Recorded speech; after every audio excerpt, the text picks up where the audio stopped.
told you to do, okay, is to set up the environment. Now, if you have the environment, then you can write whatever CGI program. You can install PHP, then you write PHP. You install Node.js, then you will become a Node.js server. Okay, it depends on your choice. But in our assignment one, we focus on a specific language, which is Python. Okay, and we want you to try our own ways to write web programming. Is a CGI program. So the CGI program itself is not difficult at all. Just you write a program and generate a set of outcome. Now, what we are going to do next in the lecture part, lecture part is telling you some fundamental things, right? This part is about the CGI processing. So you can take a look here. I forgot to open, okay? But I'm recording. Let me close it. Okay, so here. Okay. So this is a program. And for the first time, you see there is a guide here for import OS in Python. So you can import several useful stuff like okay, wow, I have too many secret here. Oh, come on, wait, close it. Okay, good. Python, import OS, dir OS. So you will see so many things, okay, including this guy. Yeah, you can call fork in Python. Okay, what are the things that you know? mkdir, whatever. Kill. Kill is here. So you can try those things out, but here we focus on one call. It's not a call actually. It's a environment variable dictionary. Okay, so environment variable dictionary, so that you will use a for each loop. Okay, I will go for each or for in loop. Okay, to go through every key of that environment, and then you will see this output. Okay, so this is a kind of clumsy and long names for the key. Okay, because I'm hosting on OpenShift. OpenShift gives me a lot of environment variable. Okay, by the way, who has tried using Heroku? Who has experienced only 1, 2, 3, 4? Only 4 guys have experienced Heroku. Okay, so if you have been using Heroku, then you will know that this kind of environment is very useful in order to let you to connect to database without any problem, and even inside Docker. Okay, I don't know whether Matt have tell you. He has shown you an example using the link. Okay, the link. You can link the database, right? And actually, when you link the database, you will generate a set of Docker environment that is for the link. Okay, so you can go back and digest what Max has told you inside the command. And when you go into that Docker container, you can find this more useful environment variable. Okay, so why I show you the environment variable? Because inside of Python, you have to know what is your method that you send data into the web page. And let's say it's get or post. Okay, you have to retrieve it. So let's see whether I can find it. Get, so I can find it. Okay, so this request method. Okay, it's get. Of course, you can change it by changing the form. And later, I will also not teach, but tell you, okay? Yeah, using this guy is don't know any lecture time, okay? I just asked a tutor to tell you what is this, okay? How many of you have used this? How many of you have used this? No, never. You never heard of this. Only you. Yeah, you use the old version, huh? Okay. So this is called Postman. Okay, Postman, really that Postman, huh? It's actually allows you to send a request. Let me zoom in. Okay, allows you to send a request with different methods. I don't know so many methods. Okay, I only know get, post, put, delete. Okay, also head. I also know head. Okay, others I don't know. Okay, so you can fire. Okay. the URL, you change the URL and select the method, and then you can send that request to that guy in order to test whether your implementation works under that method. Okay. So later I would tell Mandong to tell you what it is. Okay, very handy. When we later on use the RESTful API, you implement your RESTful API is particularly helpful. Okay.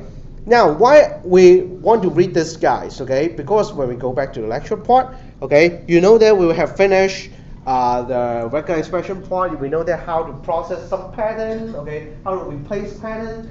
Okay. Now, you know that actually inside the CGI processing, there is a string. Okay. Sorry, I have to go. Yeah, I missed the string. Okay. I have to find back that stuff. Wait a moment. Okay. Okay, so in part 1, yeah, this. Where is it? Where is it? Okay, this stuff. Okay. So this stuff. You receive this stuff. Okay. How can you digest it? Of course, there are modules in Python to assist you. Our tutor this time is not Max. Okay. In another tutor, how he addressed himself. I call it Chun Chun, okay? Yeah, he will tell you about how to use those modules, okay? But if you want to understand how it works, okay? Now this is the flow chart. So what is the flow chart? When you receive requests, okay? Basically you have to understand which method you are in. Okay, so the request method, we have 2 branches. For others, I don't handle it. I don't know how to handle get and post. So if it so happen to be the get method, you will request the next environment. So I highlight here there's an sorry. Yeah, what happened to the Mac preview? Oh, Mac preview kind of sucks, huh? Okay, I don't use the font size, I use the laser. Okay. So the environment is a query string. So you will retrieve the query string and try to process it, cut it into pieces based on. Let me write down symbols here first. Yeah, where's the pen? Nope. Nope. Yeah, my bad. So you have to. Okay, so this is symbol to cut the. Let's say this is a bunch of things. There's equal sign. This is the name. This is the value. Okay, and another guy is here. Okay. So basically, you have to cut those things based on the ampersand sign, and then inside here you will use equal sign. Okay. So in modern languages, you have more means like the split method. Okay. Many languages now have the split method, but in Python, actually you have other ways. Okay. So this is the first step. Okay. You have to read the environment variable in order to understand, hey, what we are talking about.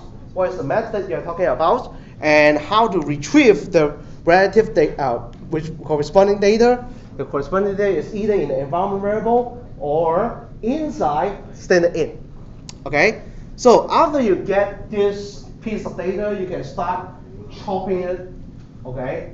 The piece of data, this guy is in the standard in. Okay. And this guy is in the environment variable, and eventually you generate an output to the standard output. Okay. And yeah, what is this guy? So I just put up if then else statement. If then else statement here, I just do a hard code. I hope that field exists. Okay, if that field does not exist, okay, you can try. Okay, what happens if you don't have a field in a dictionary in Python and then you try to access it? Is it an exception or not? Python always throws exceptions. Yeah, Python is a nice guy. I always tell you when to stop. Let's see, Okay, I imagine that there is a os.environment. Yeah, here's the guy. Okay, so hope that there's no XXX. Okay, last time I showed XXX, there's a bad output. Yeah, you remember? Yeah, exception. Okay, so I hope that we don't have an exception in this moment. If an exception, there's a big trouble. Okay, so where is it? The query string is here. If it is a post method, the query string for the get method will be an environment variable, okay? Then you retrieve the content and print it out. Now this is the first step.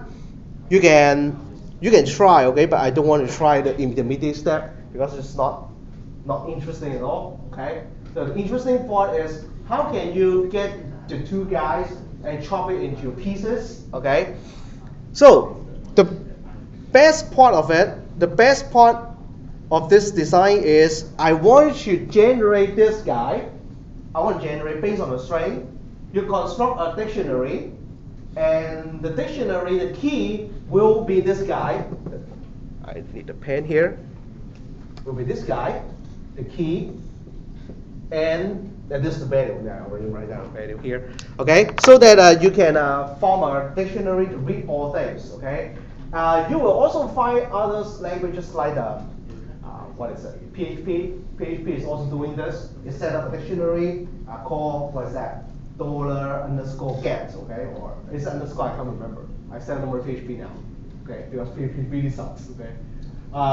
Then we can generate this guy if, okay, we know how to process the input. Now to process the input, actually can we do this? So what is this? This is a vector expression, okay? We plug in the RE module, import, and try to do the following. Search, and at least there is one character. Okay, so let's say this at least one character here. Okay, and it is one more character here, and you use a bracket to extract them. Okay. So is it useful? Do you think it is useful? That depends on whether you have tried. Okay, to try to using a vector expression. Right here. Okay. So let's say there is a bunch of data. Okay, and every what happened? I have to stand like this. Okay. Okay. This guy. Okay, and one more guy here, and the delimiter is this ampersand symbol. Okay. So the ampersand symbol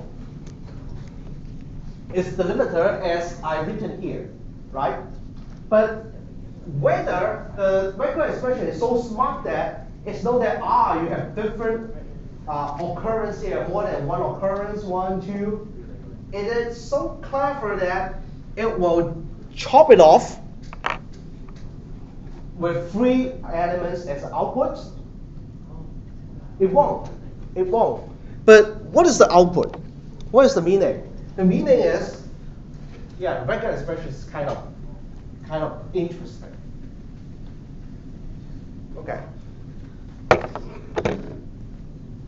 So we have this, right? Let's say there's a bunch of data here, ampersand I, another bunch of data here. Now, what happens if I have ampersand here and ampersand here? Right? What happened to me? Okay. Ampersand here. Is it allowed? Do you think it's allowed?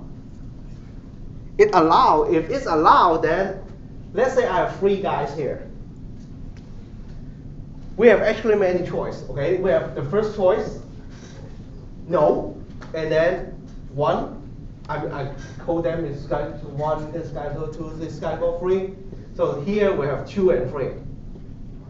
So there's choice number 1, or we can have the second choice is 1, and then the delimiter, and then 3 here, or one more choice. Do you know what will happen?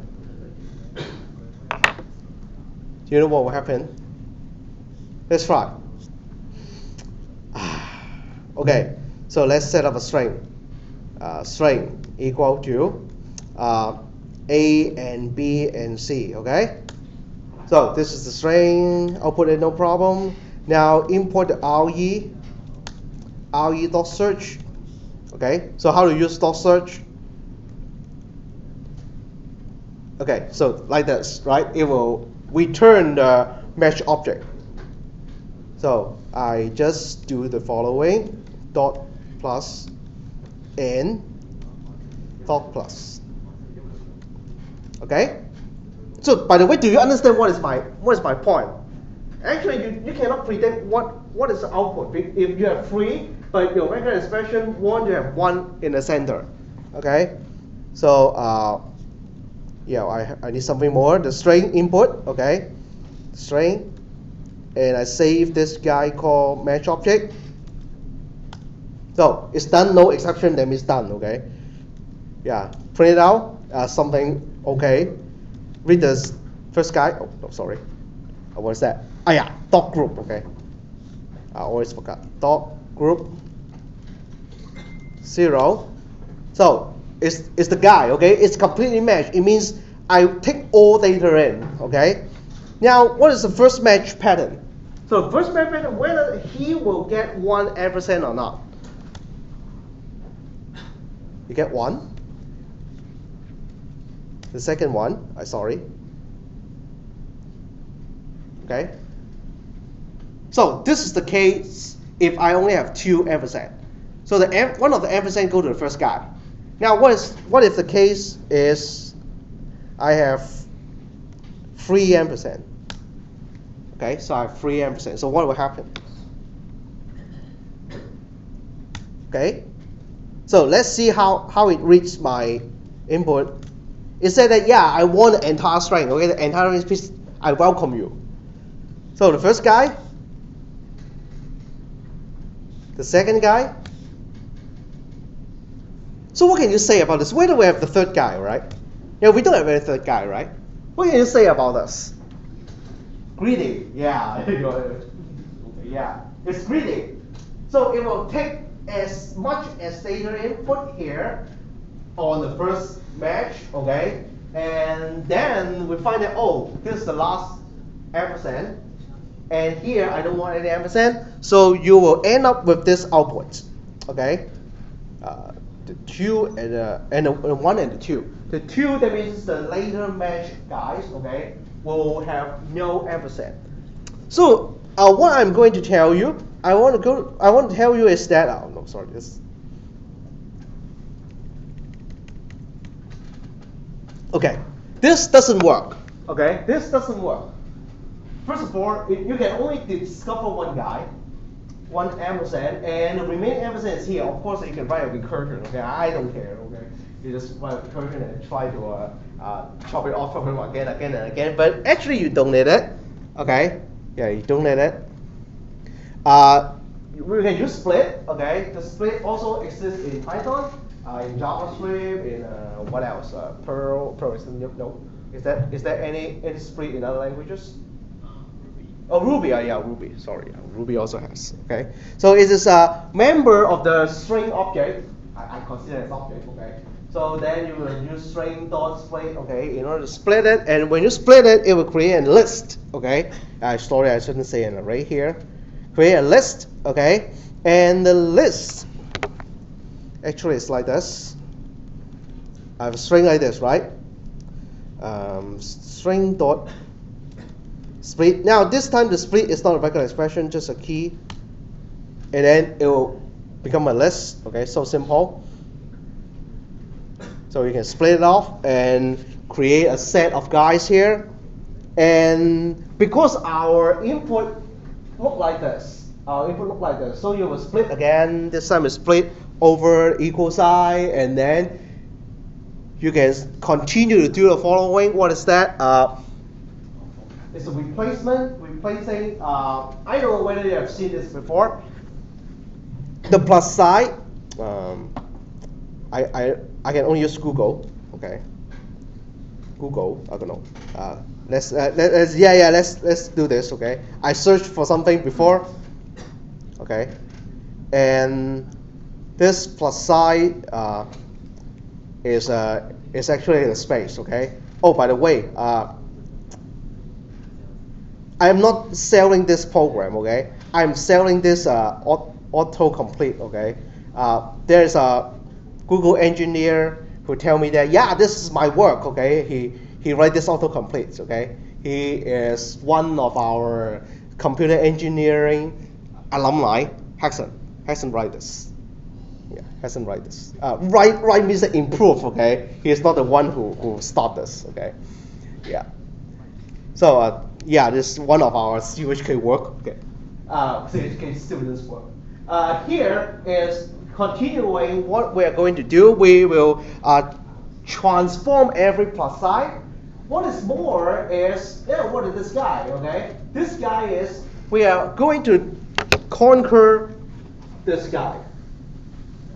Yeah, sorry for the one who for reading the video. I always say this guy, that guy. Okay, so let's say that it's percent 20, okay? It's percent is a space or something, I can't remember. Yeah, let's say it's space, okay? How do you transform it, okay? Can we do the following, like you have a mesh pattern. The mesh pattern supposed to be something like this: percent, dots, dots, okay? And can we extract these two guys? Okay, and we know that these two guys is a number, and transform it into a character. Okay, so this is what we want. And why I choose dot dots, because there usually is a two inputs here, and it's a standard. Although let's say after transformation, it should be percent 8. Okay, it won't say percent 8. It will say percent 08. So it's always two guys here. So the thing is something like this. This Python's very special thing. It allows you to input a function. Okay. Yeah. Just now, last Saturday, someone asked me, "Hey, what is functional programming?" Okay. My answer is, you will treat function as a data. That is functional programming. And then here is also one of the functional programming aspect in Python. Just an aspect. I mean, Python is a completely functional programming. You can treat a function as an input to another function and let that guy to use it as a callback. Okay? A callback means that I give you a function later on when you encounter something good, please call it. Okay? So here is a substitution. As I written here, I will merge the pattern percent and then take two guys out. Use a black cat. The black cat means I extract the pattern. Now what I'm going to do, I will insert a function, and the function will run with the input, which is the mesh pattern. Okay? So the mesh pattern will feed into this guy, and this guy will do the following. So you will see it, right? When you mesh, actually this is a mesh object, and when you go to the mesh object, I retrieve the 0, you don't need it, right? The 1 is the first mesh pattern with extraction, and I extract here in a string, and then yeah, this is something interesting about Python. Actually, you can transform a string and define what is the base, okay? And define the base, then yeah, just like C, right? C, I don't know whether you know it. Do you know that you can write C in this way? C equal to int, okay? In C, 0x, oh sorry, 0x sucks. Yeah, 0777. Okay, so then you define what?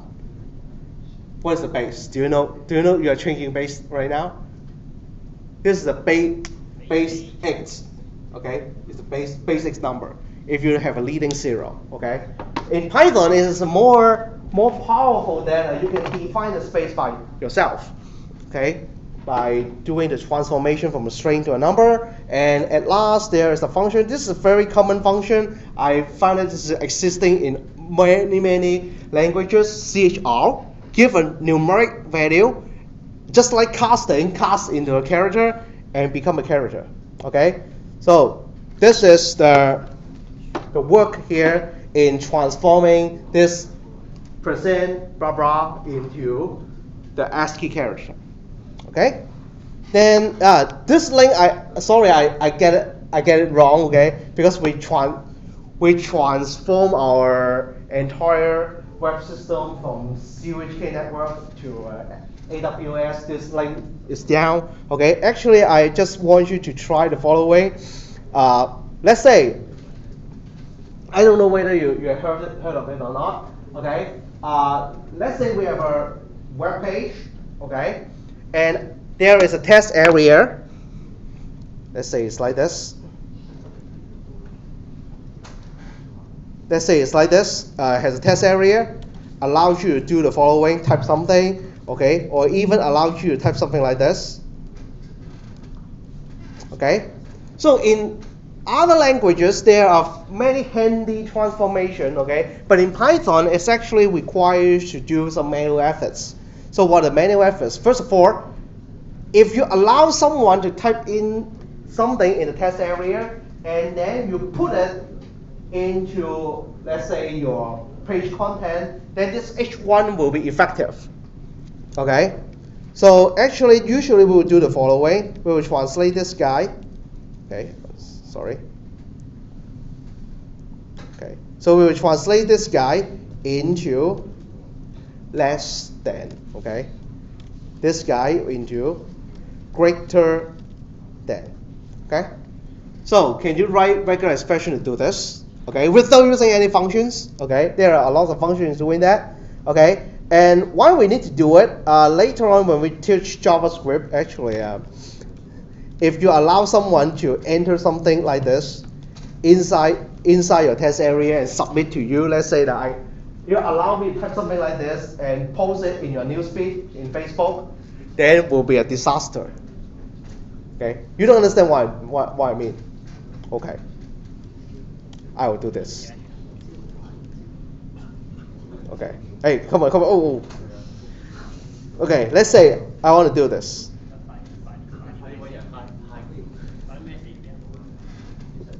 Okay. Say, if you understand this, alert. Yeah, I will alert. Wah ha ha. Okay. Wah ha ha ha. Okay. So if you allow someone to type this, and if this test is embedded inside this area, okay, it's embedded inside this area, what will happen? Yeah, it will execute this code and say window.alert wah ha ha ha. Okay, so there can be even more horrible damage, like I have written an example Chrome extension in doing the following, change all the mobile into Joseph Song, something like that, okay? And even change my profile picture in Joseph Song, okay? We can do it, okay? As long as you can inject code like this, okay? We don't want it to happen, okay? Imagine that you are writing this thing, and when I post, it shouldn't become the script, okay? Or let me remove it. And don't like. Okay. Yeah.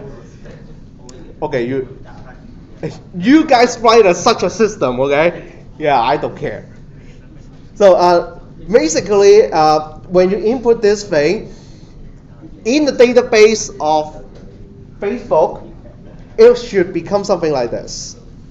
Okay, it should become something like this, so that when it retrieve and put it into the page, it won't become a script tag or H1 tag. Okay, can you write such a transformation by yourself without any using functions? I mean, using functions is only up to regular expression level. You won't use a function that help me to escape all the HTML character. No. Okay, try that. And in my original test, I have two basic tests. One is very simple. You have entered the new line character transforming into BR. Okay, actually I do it every day. In this day, I'm writing an online book. I do it every day. Okay. I accidentally press enter and don't jump to the next line. Then can you write a script to do this? And also write a script to escape all the HTML tag. Okay, so we will write some real stuff. Let me